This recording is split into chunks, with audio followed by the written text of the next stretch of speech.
Hey everybody, Jem Schofield here with the C47 and another episode of Gearbox. Second to last episode for the year. I cannot believe it. It's been a great year. Obviously, my annual pilgrimage to NAB, all production-based sessions this year, which I loved. The Filmmakers Intensive, of course. Post-Apalooza, lots of workshops, lots and lots of workshops. And of course, my regular stuff, my regular gigs. So it's been great, and I can see that 2011 is going to be even better. And today I'm going to talk to you guys a little bit about some of my favorite products, things that I really do use on productions that I like and people ask me about, I've done episodes about, blah, blah, blah. First thing I'm going to talk about is actually not something I use, but things that I read. This is Cinematography for Directors. I've talked about this book. It's about collaboration between directors and cinematographers. Lots of voices in this book, which is a good thing. Really, really highly recommended. And the staple here, the bare bones camera course for film and video from Tom Schrappel. Really a great primer for anybody who wants to understand the basics about how cameras work, how they should move, where they should be put, all that fun stuff. So very, very cool, very inexpensive, and I like very much. So I'll put links to that stuff. What else I have for you? Well, I love version 2 of the follow focus system from Red Rock Micro, but I'm really waiting for version 3 for sort of a next step up. In the interim, when people are asking me about inexpensive follow focus systems, which are really not for everybody, but great in narrative work and commercial work and, you know, basically where you need to follow focus. You need to pull focus. I think that this little Genesis follow focus system, which has these nice low profile lens gears, is a great buy. It's about $500. It's smooth. It's not as versatile as some of the more expensive ones, but for the money, really, really worth what it is. Let's talk about something that has always been one of my favorite products since the beginning here. I'm going to actually take it apart a little bit.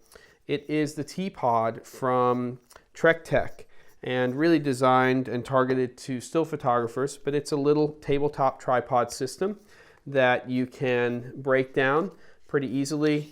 It's adjustable, which I really like, and what I really like about this thing is that you can take something like this little 1/4-22 hot shoe, very oftentimes called a cold shoe when it doesn't have power going to it, adapter from somebody like Nasty Clamps, and put that on the top of this thing.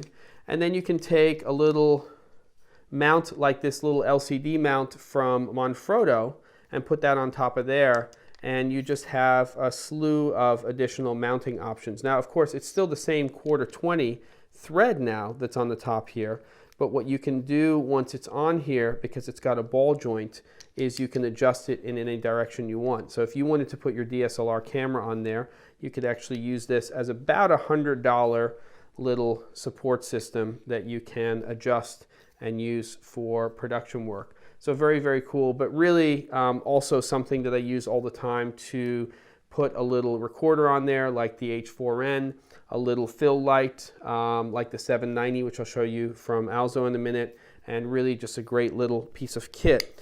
Red Rock Micro, this is the event rig, which I still find, for me, is my favorite sort of handheld rig out there. But what I really want to talk to you guys about is something else, which is somewhere on this table. Here it is, which is the DSLR base plate. This is my favorite way to mount a camera onto rod supports. It's not for every camera system that's out there, but it's great because you can put your camera on this and then it just comes right off and you can put it onto something else. So I can go right from this handheld rig to the cheese plate that I have with rods over there and just pop the camera on that. Really, really versatile. They also make these little accessories here that you can mount things on. I don't know what that was. Oh,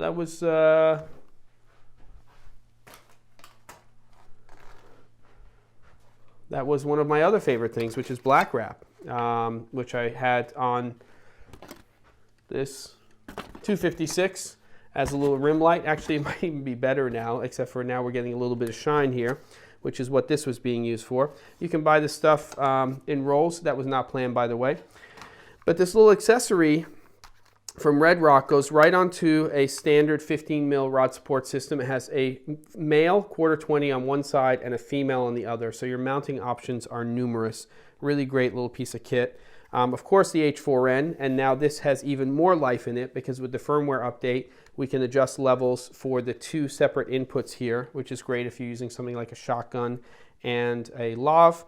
A lav in this case, the little RØDE lavalier plugged into one of absolutely my favorite products of the whole year, the H1 from Zoom. The Zoom H1 is just this ridiculous little recorder. Takes one AA battery. It can power the lav mic. It's just crazy. Micro SD cards. I bought a 4 gig now, and at 48 kilohertz, 16-bit wave, I can record, I don't know, 4.5 hours worth of stuff. That's just insane. And I did a little rig like this. So this is just sort of like a little cell phone holder that I rigged up, and it can hold this. So that product is just ridiculous. In fact, one of the things I do with this product is I put it into the SM3, which is a little shock mount that you can use for shotgun mics. This one's from RØDE, and I like it because it's inexpensive, and you can basically put your H1 in here and mount it to something if you want to. And I also use it for my shotguns, and it's very, very cool. So that's the SM3. Speaking of audio equipment, if you're looking for a really good quality shotgun mic and you don't want to break the bank, I'm still saving up for the Sennheiser 416. Some people like the 60. I like the 416. But this one's pretty darn close at about $600, and it's the NTG3 from RØDE, and it's an amazing sounding microphone. It does need phantom power though, so you might want to get something like this. This particular one, the Phantom 2 Pro from Accessories, is about $50. It takes a 9-volt battery, and it can power 2 microphones, and is a great match for something like this. Of course, you've got another piece of kit when you're doing that, but the sound quality out of this is really pretty phenomenal. When you bump up in your shotgun mics, you'll find that more people sound better. So it doesn't mean that an ME66 like this from Sennheiser doesn't sound good, but you know, it's really going to sound good with people who have a radio voice, and then for other people maybe not as good. And then when you start to move up to better quality microphones, you get better quality sound. So that's very, very cool. Still, to this day, nobody makes a better loop, in my opinion, than the Z Finder from Zacuto. They've updated it. They now have a fog-free glass option. On the new model, they have a 2.5x and the 3x model. So very, very cool. ND-wise, if you're going to be shooting outdoors, especially on the beach or in the snow or in broad daylight, and you want to open up your aperture on your camera, you need to have some sort of ND. I think that the very ND from Stingray is the way to go. I've tried some of the other ones on the market that are less expensive, and the problem is they ghost. The image ghosts. So that's not very cool. This guy right here, I have some connection with, obviously. This is the Sekonic 308 DC, the brand new meter. And it's great because it's really tuned for video and film production as well as photography. So it has things like frame rates and the other shutter speeds and shutter angles that you would find in those types of cameras, not just in still cameras and DSLRs. My go-tos right here, not just the 2 products that are on here, but the Nasty clamps used basically every single day by me to hold monitors and audio recorders and little lights and stuff. This is the 790 with the optional metal hot shoe, and this is made by Alzo. It takes 6 AA batteries, but what's so cool about this light is that it also takes Sony batteries. It can take Panasonic batteries. They just pop in here. You just charge them up, and you can run this thing for about 2 hours.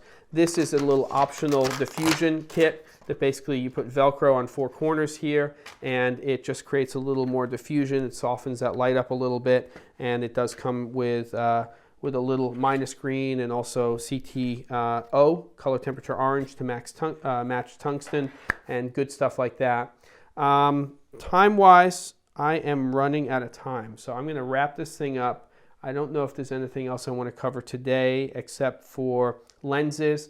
My go-to zooms, at least for now on Canon, are the 70-200 f4 and probably my favorite lens, the 24-70 f2.8, which both of those lenses hold focus when you're snap zooming. And I think that's what I got for you. Of course, the Marshall. This is the go-to one for me. It's the LCD 70 XP. I really like this one because I can run it off my Sony batteries I use for my EX system, though you can get a different mount. It's got HDMI, which is awesome, but it also has components, so I can use it with other camera systems. There's a new one coming from TV Logic, which is going to be a 5.6 inch, which is going to have both HDMI and HD-SDI. I'm really excited about that because the panels on those suckers are really fantastic, so I think it's going to be a pretty incredible little monitor. Hopefully I'm going to get my hands on that in January. That's it for now. I'll see you guys tomorrow and next time on Gearbox.